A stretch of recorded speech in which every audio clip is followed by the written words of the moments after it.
पे दरूद व सलाम का नजराना पेश करें। इस तरह दरूद पढ़ना है कि हम यहाँ पे दरूद पढ़ें और सैयदा ज़हरा का बाबा मदीना में समात फरमा ले। कोई लब कोई ज़बान खामोश नहीं, मिलके दरूद की सदा को बुलंद करना है। अस्सलातु वस्सलामु अलैका या रसूल अल्लाह, अस्सलातु वस्सलामु अलैका या हबीब अल्लाह, अस्सलातु वस्सलामु अलैका या सय्यदी या रहमतल लिल आलमीन। आइए गिरामी कद्र, हदीस की रोशनी में हम दरूद पढ़ते हैं, हजूर के उम्मती हैं। अल्लाह ने हम पे करम फरमाया है, हमें जबान दी है। मुस्तफ़ा की जात पे तो बेज़बान भी दरूद पढ़ता है। आइए मुस्तफ़ा करीम आका के गुलामों तवज्जो कीजिएगा। मुस्तफ़ा करीम आका और अलीउल मुर्तज़ा शेर खुदा दोनों जा रहे हैं।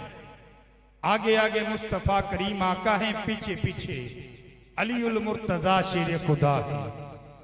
पत्थर ही पत्थर और पहाड़ी पहाड़ हैं।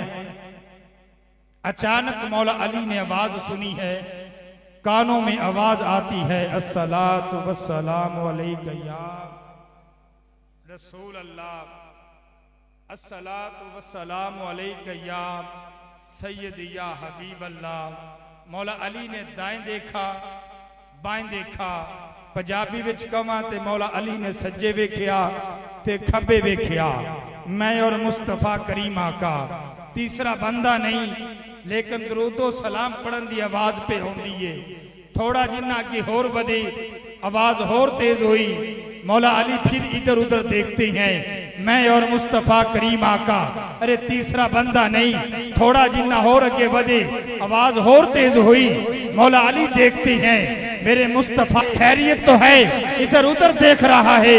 अर्ज की मुस्तफ़ा करीम आका, अजीब तर बात है, पहाड़ी पहाड़ पत्थर ही पत्थर है, तू और मैं तीसरा बंदा नहीं, लेकिन दरूदो सलाम पढ़न की आवाज पे होंदी है। मेरे मुस्तफ़ा ने फरमाया, अरे अली तू एक ही नहीं मोहम्मद की जात पे दरूद पढ़ता।